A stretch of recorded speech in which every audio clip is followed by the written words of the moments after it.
네, 성도 여러분 안녕하십니까? 예, 이게 좀 빨리 안정화가 돼야 되는데 뉴스를 보고 기사를 보면 참 이게 오래 갈 것 같은 좀 생각이 듭니다. 오늘 아침에도 지금 잠깐 이 뉴스를 보니까 그 미국 뉴욕 증시가 아주 완전히 폭락하면서 그 블랙 먼데이라고 진짜 그 주말을 지나고 난 다음에 걷잡을 수 없이 주식이 빠지면서 경제가 얼어붙는 그런 상황이 지금 들어가고 있고, 그 이유는 바로 이 코로나 바이러스로 인한 펀데믹이라 그래갖고 전 세계로 확산되어질 것에 대한 우려 때문이라고 합니다. 그리고 뭐 이탈리아는 거의 이제 멈춰섰다고 할 정도로 유럽이 완전히 거의 그 경제 자체가 계속 확산되면서 어디까지 갈지 모르겠습니다. 그리고 중국에서는 지금 잦아들고 있죠. 이것을 가지고 뭐 어떤 얘기를 하는가 하면 서방보다 중국이 체제가 우위다. 왜냐 그러면 서방은 너무너무 자유롭게 이렇게 풀어주기 때문에 잡을 수가 없는데 중국의 개인의 인권을 강제하는 이런 강제적인 통제 정책으로 잡고 있다는 그런 말을 합니다. 그리고 우리나라에서도 지금 경기도 지사가 이제 이런 상황을 아주 강력하게 이제 핸들링하게 나가면서 지지율이 막 뛰는데, 그러면서 무슨 얘기까지 나오는가 하면 이 코로나 바이러스로 인해서 그 한국에 있는 교회들을 다 예배를 긴급 명령으로 중단시키는 그러한 어떤 긴급 명령을 발동하려고 하고 있습니다. 그래서 이걸로 인해서 여론조사를 계속 하고 있는데 뭐 압도적으로 찬성하고 있습니다. 그러니까 개인 사회적 안전을 위해서 종교 자유를 제한할 수 있다, 이런 거죠. 근데 이게 이제 발동이 되면 어떻게 될까요? 교회가 잠시 동안은 문을 닫아야 되는데 언제까지 갈지는 모르겠어요. 이 안정화될 때까지 가는 거니까. 제가 볼 때는 앞으로 일요일 휴업령이 아마 이렇게 오지 않을까 하는 생각이 듭니다. 그때 우리는 방송도 없는 상황 속에서 개인의 신앙을 가지고 가정 예배나 흩어지면서 우리의 영성과 신앙을 가지고 살아가야 될 때가 올 수 있다고 하는 것입니다. 그래서 우리가 이런 상황들을 하나하나 보면서 이게 이렇게 끝날 수 있어요. 또 통제되어지고 또 다음에 또 더 무서운 바이러스가 또 돌게 되고, 그러면서 엘렌 화이트의 글에 보면 이 마지막 시대에 일요일 휴업령이 내리게지는 어떤 그런 하나의 과정은 이런 그 재앙이에요, 재앙. 그러니까 전염병, 지진, 천재지변 이런 걸로 말미암아 하나님께로 돌아가야 된다고 하는 그 과정 속에서 일요일 휴업령이 내려지고, 거기에 반대하는 집단들, 그 사회적인 어떤 합의에 따르지 않는 집단들은 이 평화나 안전을 방해하는 나쁜 집단으로 몰리면서 우리가 똑같이 신천지와 같은 어떤 그런 식으로 몰리게 되는 일이 벌어질 것이라고 하는 것입니다. 그래서 그때를 대비해서 오늘 우리의 영성과 신앙을 잘 갖추어서 우리가 정말 어떤 상황 속에서도 하나님을 믿고 의지하는 믿음으로 살아갈 수 있는 그러한 어떤 영성을, 그러한 신앙을, 그 마지막 시대의 믿음을 우리가 꼭 소유할 수 있게 되기를 간절히 바라겠습니다.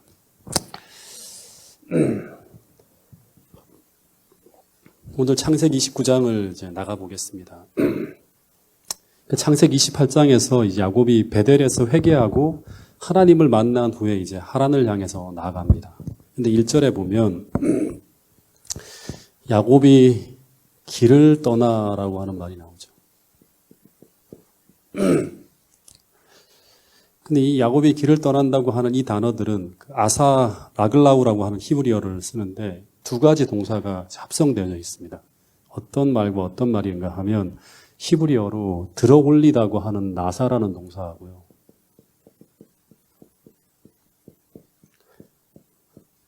그 또 하나의 단어는 이제 레겔이라고 하는 발.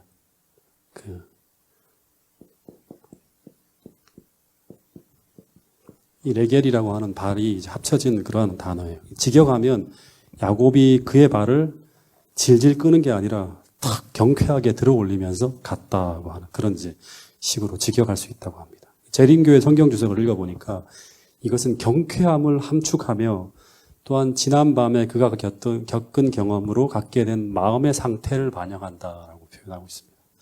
야곱이 지난밤에 겪은 경험이 무엇이죠? 베델에서 하나님을 만나는 거죠. 네. 그러니까 이 하나님을 만난 그 이후와 그 이전이 완전히 다른 기본으로 유행을 했다고 하는 것이 이제 이 한 몇 단어를 통해서 표현하는 하나의 문장입니다. 이틀 동안은 큰 죄책감과 또 도망자로서의 절망 속에서 완전히 두려움에 낙담에 빠져서 걸어갔다고 하면 이제 창세기 28장에서 하나님을 만난 이후에는 큰 소망과 부푼 꿈을 가지고 완전히 이전과 다른 그런 여행을 하고 있다고 하는 것입니다. 그 부조화 신자를 제가 읽어봤는데요. 야곱은 하나님에 대한 하나님의 약속에 대한 새롭고 변치 않는 믿음을 가지고 하늘 천사들의 보호를 확신하는 가운데 야곱은 동방 사람의 땅으로 여행을 계속했다라고 적혀 있습니다. 여러분, 하나님을 만나기 전과 만난 후에 전혀 다른 삶을 살아가는 한 사람의 모습을 그대로 보여주는 거예요. 예. 여러분, 그래서 제가 이 이야기를 통해서 우리가 어려움에 처해 있을 때 우리가 제일 먼저 해야 될 일은 뭔가 하면 삶의 방도를 찾는 것이 아니라 하나님을 찾고 구하는 가운데 하나님을 만나야 돼요. 우리를 만나 주시겠다고, 어려움 가운데 우리를 만나 주시겠다고 약속하신 그 약속을 붙들고 하나님께 찾고 구하고 하는 가운데 하나님을 만나야 된다고 하는 거예요. 그리고 난 후에 영적으로 무장해야 돼요. 하나님을 만난다고 하는 것은 무슨 낭만적인 어떤 경험을 하는 게 아니라 영적으로 무장되어지는 거예요. 성령 하나님을 만나는 거예요. 예. 그리고 그 결과 어떤 일이 벌어지는가? 우리도 야곱처럼 우리의 속사람이 강건하게 되는 경험을 할 수 있다고 하는 것입니다. 저는 이 경험이 얼마나 중요한지 매일매일, 요즘에 매일매일 저는 배우고 있습니다. 그리고 이것이 거저 오는 것이 아님을 저는 매일매일 깨닫고 있습니다. 그냥 이렇게 예배 드리고 돌아가고 그냥 말씀 한번 보고 그냥 슬쩍 하나님을 스치는 어떤 그런 경험을 가지고 얻어지는 것이 아니라 간절히 이걸 원해야 돼요. 예. 그래서 우리는 말씀을 통해서 기도를 통해서 하나님을 만나야 돼요. 예. 하나님을 만난다고 하는 것은 말씀과 기도를 통해 만나는 거예요. 그래서 오늘 우리가 매일매일 우리에게 주어진 시간을 말씀과 기도에 할애하지 못하고 지나가고 있다면 하나 여러분들에게 확실하게 제가 말할 수 있는 것은 여러분은 지금 분명히 영적 빈사 상태를 경험하고 있거나 아니면 우리의 속사람이 굉장히 나약해져 있음을 살아가는 삶 속에서 느낄 수가 있을 거예요. 여러 환경을 경험하는 가운데서. 그 증상은 날마다 우리가 세상적으로 이끌리고 있거나 이런 징조가 나타나고 있음에도 불구하고 계속 세상적으로 이끌리고 있거나 혹은 쉽게 유혹에 굴복하고 쉽게 감정이 흐트러지고 내 가족과 이웃을 대하는 나의 모습이 사랑스럽지 않고 메말라 있는 모습을 우리가 보게 될 것입니다. 그리고 특별히 시련의 때 하나님을 붙들고 나가야 될 때 우리의 걸음이 이 야곱처럼 경쾌하지 못할 뿐 아니라 우리는 절망하고 쓰러지고 우리의 걸음이 흔들리게 되는 것을 보게 될 것이라고 하는 것입니다. 여러분, 예수님을 한번 생각해 보세요. 제가 지금 이 이야기를 하고 있는 동안 한번 예수님의 삶을 생각해 보세요. 그분은 매일매일 아무리 힘들어도 매일매일 기도로 하나님 앞에 굴복하고 하나님을 만나고 경험하며 살아가셨다고 성경과 시대의 소망에는 적혀 있습니다. 그리고 특별히 겟세마네 동산에서 그토록 간절하게 기도하신 후에 어떤 일이 벌어졌는가 하면 그토록 죄짐에 힘들어하시던 예수님께서 당신께서 져야 할 그 세상 짐을 지고 당당하고 경쾌한 발걸음으로 십자가를 향해 걸어가셨다고 하는 것이 시대의 소망에 적혀 있습니다. 여러분, 이것을 기억해야 됩니다. 여러분, 야곱도 똑같죠. 여전히 도망자 신세고 한 번도 가보지 않은 그 길, 그 낯설고 서러운 고향 땅을 떠나가는 그 유쾌하지 않은 길을 그가 경쾌하게 걸어간 이유는 뭔가 하면 그가 하나님을 만나고 난 이후에요. 베델에서 하나님을 만나고 난 이후에 그 믿음을 가지고 경쾌하고 아주 진짜 당당하게 하나님을 향해서 걸어갔다고 하는 기록이 나옵니다. 여러분, 오늘 아직도 평안한 때에 나에게 주어진 시간 속에서 매일매일 하나님을 만나면서 우리의 속사람을 더욱 강건하게 하시는 성령의 역사를 경험하게 되길 간절히 바랍니다. 여러분, 이것은 마치 우리의 미래를 위해 저축을 하는 것과 마찬가지로 굉장히 중요한 일입니다. 여러분, 우리가 얼마나 깊이 있게 하나님을 만나고 있는가, 그리고 얼마나 많은 시간을 하나님과 함께하는 시간으로 할애하고 있는가에 우리의 영적 능력, 영성이 좌우된다고 하는 것입니다. 여러분, 이 마지막 시대를 위해서 우리가 반드시 준비해야 될 일은 우리의 속사람을 강건하게 하는 것입니다. 여러분, 우리의 신체적인 능력을 강건하게 해야지만 우리가 힘들고 어려운 어떤 그런 육체를 써야 될 때 그것을 감당할 수 있는 것처럼 똑같이 이 마지막 시대에 우리의 속사람을 강건하게 하는 일은 마지막 시대를 준비하는 우리에게 가장 중요한 일임을 꼭 기억할 수 있게 되기를 간절히 바라겠습니다.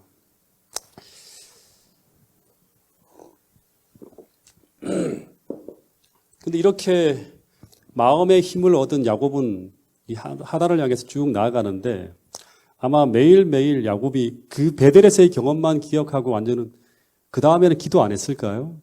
그렇지 않죠. 계속 믿음으로 기도하면서 계속 나아갔을 거예요. 근데 2절부터 3절에 보면 야곱이 하란에서 꽤 멀리 떨어진 어떤 작은 마을에 다다르게 되었는데 2절 3절에 보면 본즉 이 본즉 하는 말이 나오는데 본즉 들에 우물이 있고 그 곁에 양 세 떼가 누워 있으니 이는 목자들이 그 우물에서 양떼에게 물을 먹임이라. 큰 돌로 우물 아귀를 덮었다가 모든 떼가 모이면 그들이 우물 아귀에서 돌을 옮기고 그 양떼에게 물을 먹이고는 그 우물 아귀 그 자리에 다시 돌을 덮었더라. 이 부엘세바에서 이제 바단 아람 하란까지 거리가 그 거리로 따지면 720km라고 합니다. 720km면 걸어가면 며칠 정도 걸릴 거일까요? 한 3주 정도 걸린다고 합니다. 3주에서 한 달 정도. 근데 본문에 보면 이제 한 단어가 우리의 주목을 끌게 되는데 그 단어가 바로 본즉이라는 단어인데 이 문자적으로는 웨힌네라고 하는 히브리어를 사용해요. 이 본즉하는 거. 근데 이 의미가 어떤 의미인가 하면 볼지어다라는 의미로 예기치 않은 상황을 묘사할 때 사용하는 단어라고 합니다. 다시 말해 야곱이 그 먼 길을 걸어왔는데 예기치 않게 곧장 어디로 들어가는가 하면 자신의 친척인 이 라반의 양떼가 먹는 그 우물가로 간 거예요. 생각지도 않게 글로 간 거예요. 예. 그러니까 마치 100년 전에 이제 정확하게 말하면 97년 전인데요. 이 야곱이 이 우물가에서 이제 라헬을 만나는데 97년 전 어떤 일이 벌어졌는가 하면 97년 전에 엘리에셀이 이삭의 아내를 찾는 과정에서 하란으로 왔을 때 곧장 어디로 가죠? 이삭의 아내로 하나님께서 준비하신 이루가 앞으로 인도함을 받는 것과 같은 똑같은 일이 벌어진 거예요. 그래서 이들이 경험하는 과정이 비슷해요. 시작이. 아브라함과 엘리에셀이 이제 어떻게 하죠? 떠나가기 전에 하나님 앞에 철저하게 이 상황을 하나님 앞에 맡기고 자신을 굴복하며 기도하며 나아갔어요. 그런 가운데 하나님께서 그들을 쭉 인도했죠.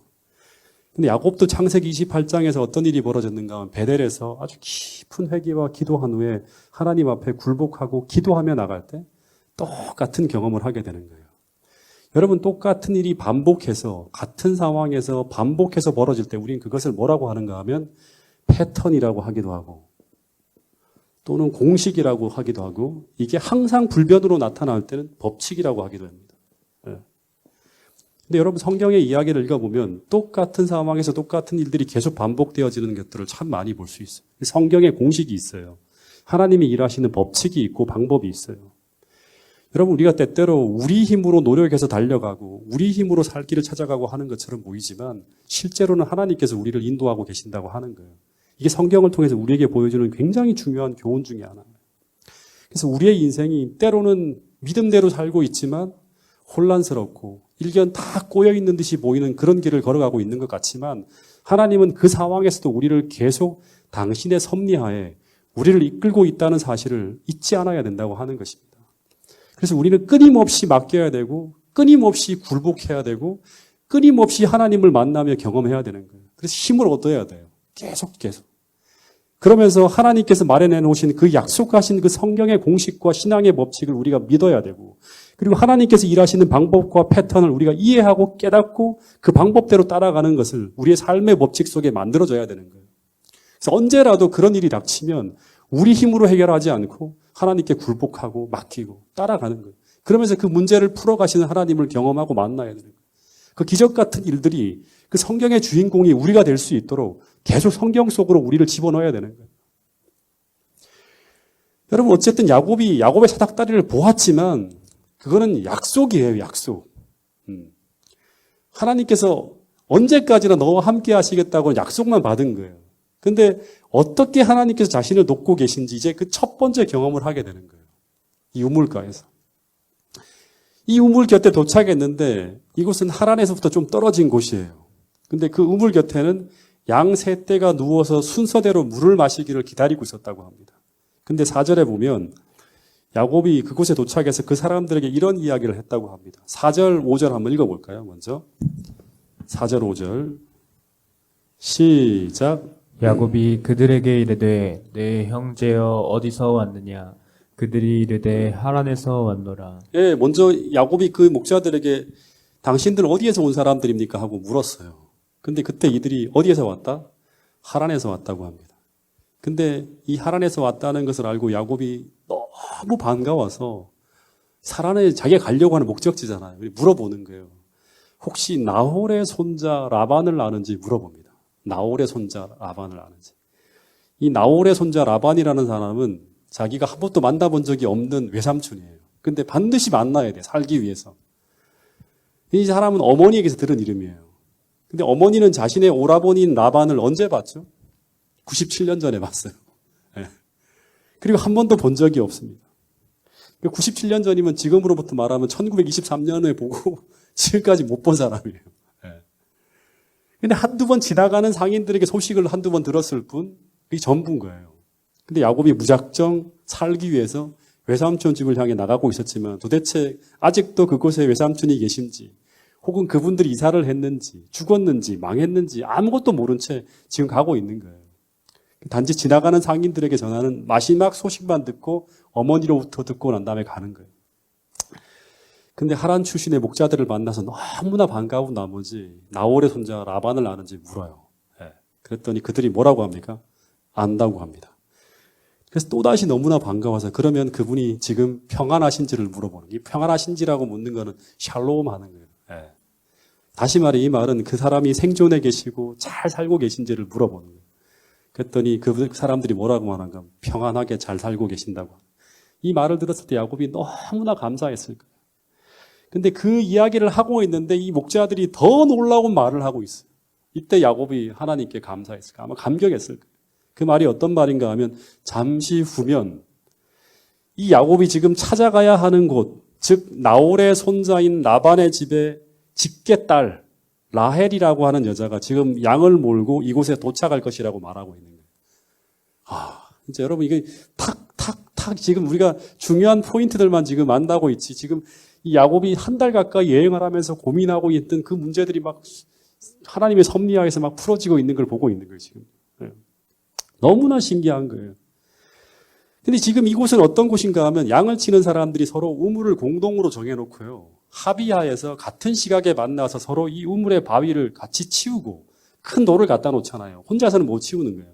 여러 사람이 같이 바위를 열고 양떼에 물을 먹이기로 합의한 사람들이 같이 이제 그 시간에 머물러서 같이 이렇게 이제 물을 먹이는 거예요. 왜냐 그러면 사막이라는 곳에는 이 우물로 안 막아 놓으면 이제 모래 같은 게 들어가면 오염이 된대요. 그래서 이 우물을 막아 놓는 거예요. 근데 이곳에서 같이 물을 먹이기로 그 합의한 사람들 중에 한 무리를 이끌고 있는 사람이 누군가 하면 바로 그 라반의 딸이라고 하는 거예요. 이 라헬이 이 사람들하고 같이 합의해서 이곳에서 이 우물에서 항상 그 시각에 물을 먹이기 위해서 양떼를 몰고 오는 사람 중에 한 무리를 이끌고 있는 사람이 바로 라헬이라고 하는 거예요. 그래서 그 시각에 하나님이 야곱을 그리로 인도하신 겁니다. 이 이야기를 들을 때 야곱이 어떤 생각을 했을까요? 이 말을 들었을 때 어떤 생각을 했을까요?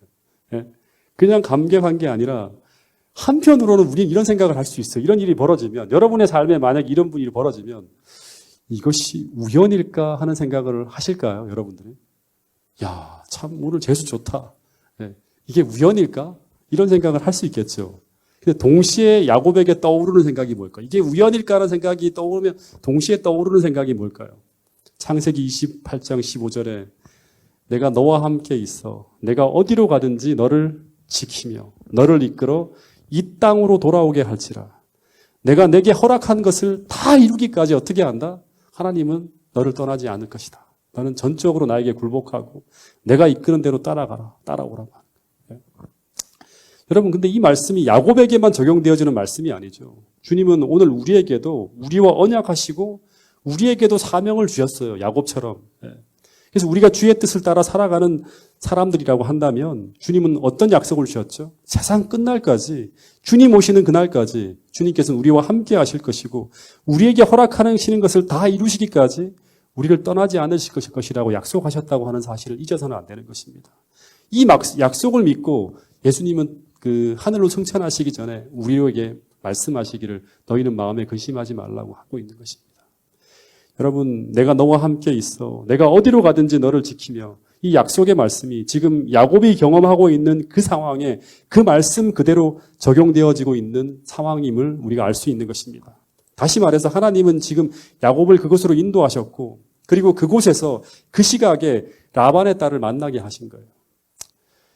여러분, 우리는 때때로 내가 본 약속의 말씀이 내 삶 속에 이루어질 때 그리고 내가 기도한 그 기도가 이루어지고 있는데도 그것을 잊고 살아가고 있거나 그래서 전적으로 하나님의 약속의 성취이고 기도의 응답이라고 하는 것을 믿지 않으려고 하는 경우들이 있다고 하는 것입니다. 그리고 쉽게 그것을 잊고 살아갈 때가 참 많이 있다고 하는 것입니다. 그래서 하나님의 약속이 내 삶에 그 말씀 그대로 이루어지고 있음에도 그리고 우리의 기도가 응답되고 있음에도 불구하고 우리는 그것에 감사하지도 않고 그 약속을 성취하시는 하나님을 찬양하지도 않고 심지어 하나님의 돌보심과 인도하심을 관가해버리면서 살아가는 경우가 참 많이 있다고 하는 것입니다.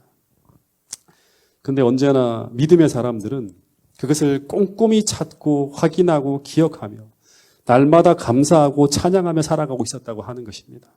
그래서 우리는 똑같은 상황을 보고도 전혀 다르게 느끼고 전혀 다르게 생각하며 살아갈 수도 있다고 하는 것입니다. 여러분, 그런데 잠언 3장 6절에 솔로몬은 지혜로운 삶은 이런 삶이라고 이야기하고 있습니다. 잠언 3장 6절 말씀을 같이 한번 읽어보겠습니다.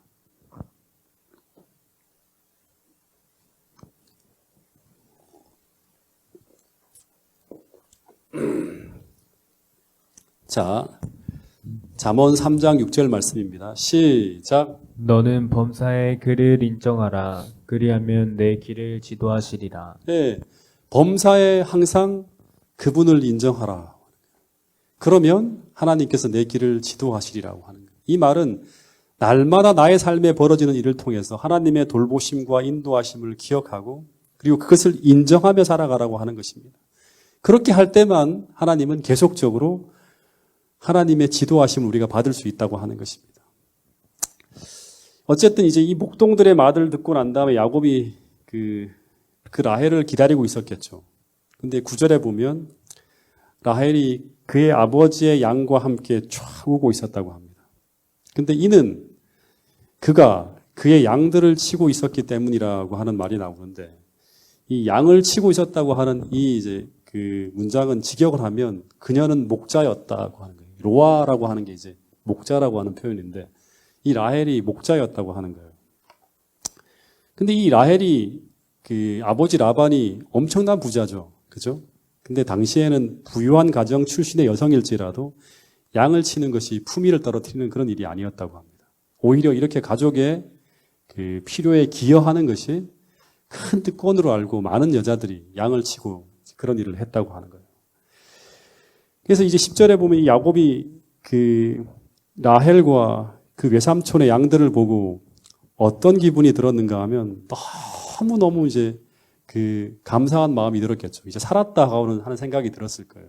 왜냐하면 당시에 이 야곱은 어떤 신분인가 하면 가나안에서 온 이방인에다가 나그네죠. 예. 당시 세상에서 가장 보호함을 받지 못하는 가장 어떻게 보면 위험한 상태에 처해 있는 사람들이 바로 이방인이나 나그네예요. 소속이 안 돼 있기 때문에 언제나 약탈을 당할 수 있고 습격을 받을 수 있는 처지에 있는 사람이에요. 근데 이 800km의 먼 길을 지금 홀로 도망자 신세로 한 달 가까이 여행을 하고 있는데 만에 하나라도 이 하란에서 외삼촌을 만나지 못하면 이 자신의 인생이 어떻게 될지 장담할 수 없는 그런 처지예요. 근데 도저히 만날 수 없는 그곳에서 그 하란에서도 떨어진 그곳에서 그가 가야 될 목적지인 그 라반의 집에 그 직계 딸을 지금 만난 거예요.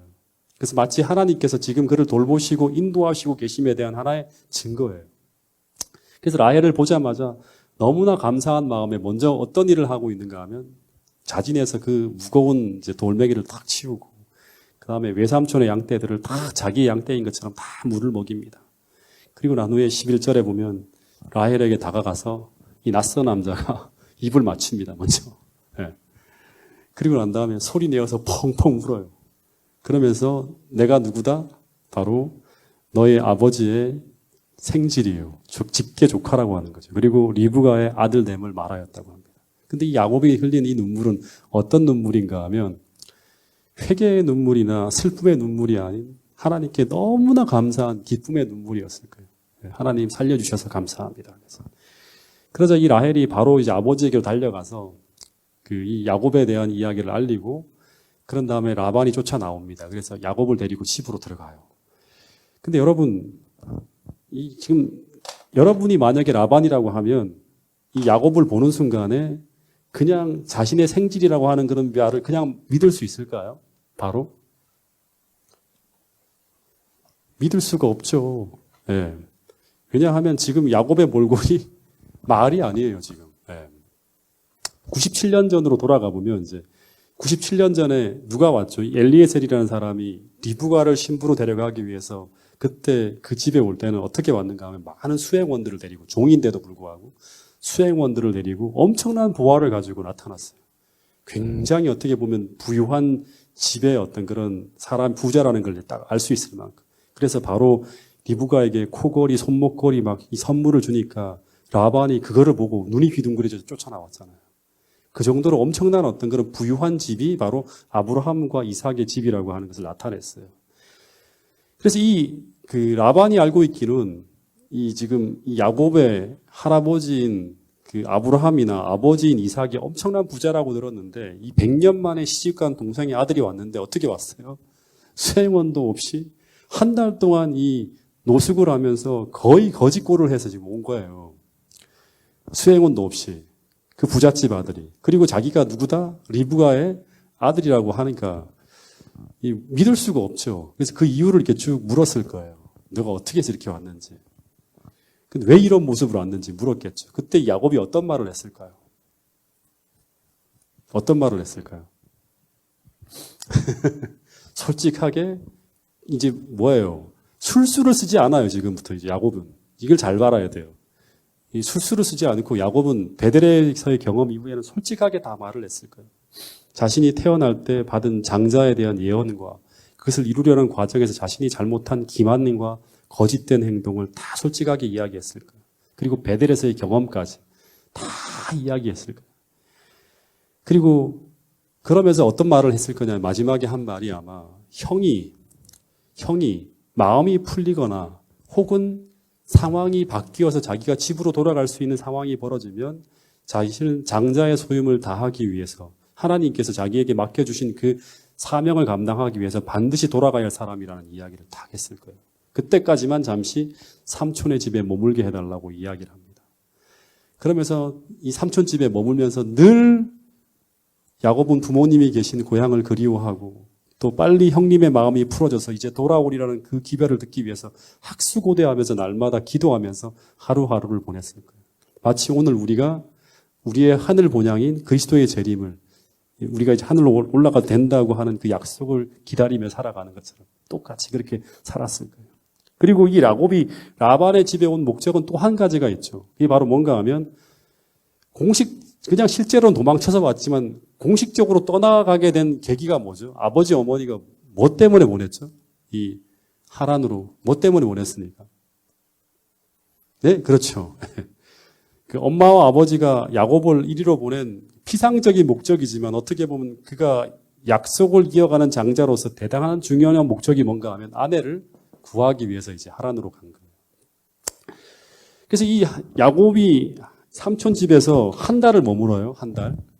한 달 동안 사는데 정말 똑소리 날 정도로 부지런하게 일하면서 이 삼촌 라반의 마음에 쏙 들었던 모양이에요. 그래서 이 라반이 어떤 생각을 하는가 하면 자신의 집의 재산을 축적하기 위해서 이 야곱은 꼭 데리고 있어야 될 사람이라고 판단을 합니다. 그래서 이 라반이 야곱에게 무슨 말을 하는가 하면 내가 어찌 너에게 공짜로 계속 너를 부려먹기만 할 수 있냐. 그러면서 내 품삯을 어찌해야 할지를 한번 정하라고 합니다. 그래서 어떻게 하는가 하면 이제 이 야곱이 항시 돌아갈 수 있는 그런 가능성들을 딱 없애기 위해서 장기 계약을 체결합니다. 예.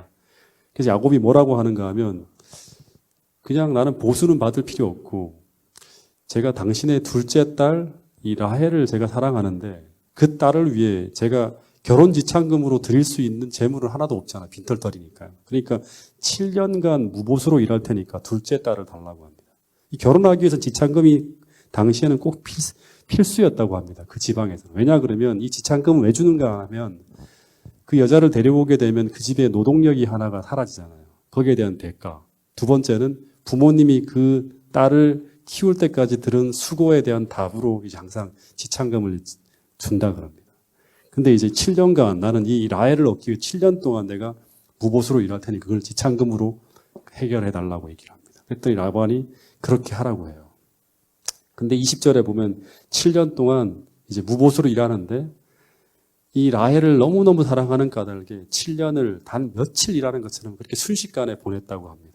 그러니까 온통 7년 동안 이 라헬을 생각하면서 일을 한 거예요. 그러니까 너무너무 이 라헬을 사랑한 거죠. 이 야곱이. 근데 이 라반에게는 딸이 하나만 있는 것이 아니라 둘이 있어요. 큰 딸은 누구죠? 레아. 지금부터 이제 그 12지파에 대한 어떤 그런 스토리가 만들어지는데 이름들을 다 하나하나 다 기억해야 돼요. 레아가 나오고 그리고 동생이 누군가 하면 라헬이에요. 네. 근데 성경에 보니까 이 레아라고 하는 여자는 시력이 약하고 라헬은 곱고 알이 따왔다고 하는데 이 시력이 약하다고 하는 말은 이제 눈에 총기가 없다고 하는 그런 표현이라고 합니다. 근데 이 말은 이 레아가 여성적인 매력이 조금 떨어지는 그런 여자였다고 이렇게 표현을 하는 거예요. 근데 야곱은 이 아름다운 라헬에게 마음이 끌려서 이 라헬을 굉장히 사랑했다고 하는 거예요. 그래서 이 애틋하게 7년을 봉사하고 21절에 보면 7년이 다 찬 다음에 이 야곱이 라반에게 기한이 찼으니까 아내를 달라고 해요. 그리고 내가 그 아내와 같이 이제 같이 동침을 하겠다고 하는데 22절에 보면 결혼식이 잔치가 베풀어져요. 그렇게 하겠다고 하면서. 근데 이 잔치는 보통 7일 동안, 일주일 동안 벌어져요. 잔치가. 그래서 일주일 동안 야곱이 무슨 생각만 할까? 이제 이 7년을 기다렸고 일주일을 진짜 눈에 빠지도록 잔치가 끝나기를 계속 기다리면서 하루하루 지나갔을 거예요. 오직 그 한 날만은 기다리면서.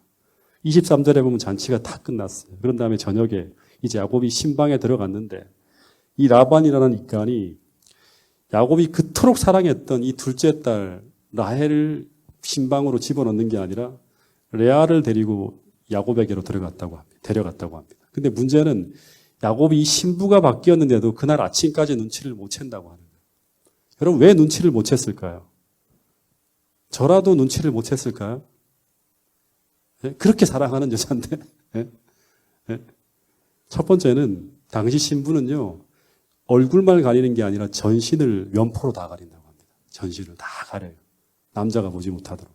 그리고 두 번째는 저녁에 신랑으로 데려가기 때문에 밤에 신부의 얼굴을 볼 수가 없는 거예요. 깜깜하니까 당시에는 무슨 뭐 전등이 있는 것 아니에요. 그리고 마지막 결정적인 하나는 뭔가 하면 이 레아가 야곱을 어떻게 했다?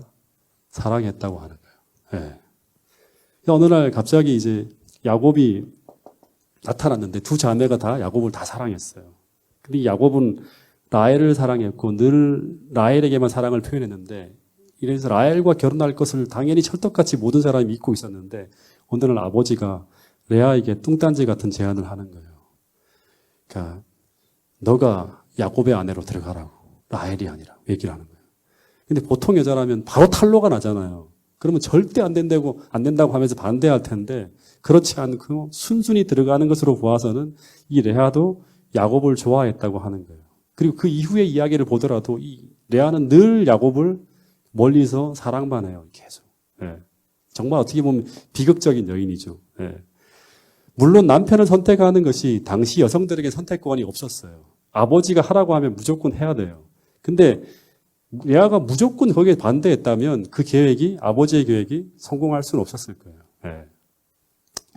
근데 야곱이 드디어 결혼식 날 당연히 라헬이 신방에 들어온 줄 알고 라헬 당신을 사랑하고 하는데 이 여자가 한마디의 대답도 없는 거예요. 한마디의 말을 안 하는 거예요. 예. 그래서 너무나 수줍어서 그런가 보다 하고 하룻밤을 지내고 눈을 딱 떠보는데 야곱에게 너무나 끔찍한 상황이 벌어진 거예요. 그래서 바로 옆에서 자신의 품에 자고 있던 여자가 아침에 나란히 밝아서 딱 보니까 라헬이 아닌 레아가 자신을 쳐다보고 눈을 껌뻑껌뻑 뜨고 있는 거예요. 그래서 이 야곱이 이 레아를 쳐다보지도 않고 바로 어디로 가는가 하면 외삼촌에게 다 쫓아가요. 따지기 시작하는 거예요. 25절에 보면 잘 들어보세요. 외삼촌이 어떻게 나를 속일 수 있냐 이런 말을 해요. 이게 말이 되냐고 막 화를 내는 거예요. 그래서 막 항의하는 거예요. 어떻게 나를 감쪽같이 속일 수 있냐. 라헬이 들어와야 되는데 라헬을 왜 레아를 라헬처럼 변장시켜서 내 안에 들어와서 나로 하여금 이 여자와 같이 잠을 자게 만들었냐고 하면서 막 항의를 막 하는 거예요. 근데 이 라반이 뭐라고 했을까요? 이 야곱이 그동안 자기가 어떤 잘못을 저지르고 왔는지 다 들었잖아요. 라반이 이렇게 피식 웃으면서 성경에는 뭐라고 표현되었는가 하면 당시 그 지역의 사회적 관습에 의하면 절대로 동생이 먼저 시집을 보낼 수 없다고 하면서 형이 먼저 시집을 가는 것이 형의 권리라고 하면서 형제의 서열을 이야기하는 거예요. 형제의 서열에 따라서 이렇게 하는 거라고 하는 거예요. 다시 말해서 이 마을의 풍습은 항상 출생 순서와 나이 서열을 지켜야 한다고 하면서 이야기를 하는 거예요. 근데 이 이야기는 누구를 겨냥한 말이에요? 야곱을 겨냥한 말이죠. 야곱은 어떤 사람인가 하면 형의 장자권을 형제의 서열을 지키지 않고 형의 장자권을 뺏으면서 출생의 서열을 깬 사람이에요. 네. 그래서 이 이야기를 들을 때 야곱은 아무 말도 못했을 거예요. 그러면서 어떤 생각을 했을까요? 외삼촌이 어떻게 나를 속일 수 있냐고 이게 말이 되냐고 막 항의할 때 이 외삼촌이 마치 비온단 터로 뭐라고 하는가 너도 그랬잖아. 원래 인생은 그런 거야 라고 하면서 막 비웃는 것처럼 보였을지 모를 거예요. 근데 여러분 지금이 정말 중요한 거예요. 야곱이 이런 일을 당하고 난 후에 야곱이 어떤 생각을 하고 이제 어떤 결정을 할까 하는 거예요. 정말 이게 중요한 겁니다. 한편 우리는 생각을 할 수 있겠죠. 세상은 이런 것이구나. 내가 살아가는 세상은 이런 것이구나. 아무리 삼촌이고 하더라도 이렇게 속이고 이용하고 하면서 살아가야지만 성공할 수 있고 잘 살 수 있는 곳이 바로 세상이구나 하는 생각을 하게 됐을 거예요. 그래서 이전에 모든 죄된 욕망이 다 일어나면서 어떻게 하면 삼촌을 도로 역이용할 수 있을까? 내가 이런 속임수와 술수에는 훨씬 더 삼촌보다 능한 사람이 바로 누구인가 하면 야곱이에요. 내가 잔머리를 쓰고 막 머리를 굴리면 삼촌 같은 사람은 게임도 안 되게 내가 이용해서 모든 것들을 속이면서 살 수 있어요. 항상 그렇게 살아왔으니까. 근데 또다시 생각했을 것입니다. 어떤 생각을 했을까요? 자신이 지금 왜 이런 처지에 와 있는지. 그죠? 그 속임수 자기 잔머리를 쓰다가 지금 이렇게 실패를 한 거잖아요. 그 또 하나는 과거 베델에서 하나님께 자신이 철저히 굴복하면서 주의 뜻대로 살겠다고 다짐했던 사실을 또 한번 생각했을 것입니다. 여러분 우리가 한 번 회개한다고 해서 한 번 회개했다고 해서 베델에서 하나님을 한 번 만났다고 해서 그것이 평생 가는 것이 아니라고 하는 것입니다. 여러분 매일 매순간 우리가 또 굴복하고 또 성령의 침례를 받고 하는 매일의 헌신을 통해서 날마다 우리 안에서 올라오는 죄성을 물리쳐야지만 우리가 성장하고 자라가면서 끝까지 하나님의 뜻을 이루는 그 길을 걸어갈 수 있다고 하는 거예요. 이런 상황을 만날 때마다 도전받겠죠. 예? 억울한 일을 당할 때마다 도전받겠죠. 근데 우리는 악으로 악을 상대하는 것이 아니라 어떻게 상대해야 된다? 선으로 악을 이겨야 되는 사람이에요. 여러분 그것을 믿어야지만 끝까지 믿어야지만 그리고 그 방법으로 성공해내고 반드시 하나님의 축복을 받아내야지만 우리는 어떤 사람이 될 수 있는가 하면 언제나 그런 도전 앞에 하나님의 뜻을 가지고 맞설 수 있는 믿음의 사람으로 설 수 있다고 하는 것입니다. 여러분 그래서 야곱이 자기의 모든 생각들을 철회하고 삼촌의 그런 이 거짓된 어떤 그런 자기를 이용하는 그런 것들을 알면서도 야곱이 어떻게 하는가 하면 철저히 악을 악으로 갚지 않고 야곱이 이 삼촌을 선으로 이겨내는 어떤 그런 과정들을 우리가 볼 수 있습니다. 그 다음 이야기는 우리가 금요일에 이어갈 수 있도록 하겠습니다. 기도 제목을 드리도록 하겠습니다. 연합회에서 금식 기도도 하고 하는데 이 코로나 바이러스로 인해서 이 사회 상황이 어떻게 돌아갈 수 있을지 알 수 없는 그런 상황으로 이어지고 있는데 특별히 사회적 안정을 위해서 기도해 주시고요. 그리고 이 코로나 바이러스로 인해서 고통받는 사람들을 위해서 우리 기도해 주시길 바라겠습니다. 그리고 아울러서 이 한국 교회가 정말 이런 어떤 경랑 속에 지금 휘말려 있는데 이 결과가 이제 어떻게 본다 그러면 어떻게 나와야 될지 우리는 잘 알지 못해요. 그죠? 한국 교회가 정말 이 과정을 통해서 더 순결해지고 더 순수해지고 바른 방향을 잡아서 정말 오히려 이 고난의 파고를 타고 더 부흥되어지는 아름다운 교회로 나갈 수 있도록 한국 교회를 지켜주시기를 위해서 하나님께 기도해 주시고 더불어 이 파주중앙교회 성도들을 위해서 가정마다 하나님께서 믿음을 지켜주시고 또 건강을 지켜주십사고 기도해 주시면 감사하겠습니다. 그리고 편찮으신 분들을 위해서 날마다 기도를 부탁드리겠습니다. 우리 문홍군 할머니를 위해서 기도해 주시고 또 우리 문인숙 집사님, 김소홍 집사님, 한정숙 집사님, 김순진 집사님, 김무송 장로님, 그리고 성락원 목사님, 전정선 사모님, 성백곤 우리 형제를 위해서도 기도해 주시길 바라겠습니다. 그리고 우리 홍인순 우리 할머니와 성백곤, 우리 사미동, 장명수 우리 교회를 출입하는 초신자분들을 위해서도 기도해 주셔서 이 시기에 우리가 그분들의 믿음이 흐트러지지 않을 수 있도록 기도해 주시면 감사하겠습니다. 개인 기도 시간을 가진 후에 우리 마치는 순서를 갖도록 하겠습니다.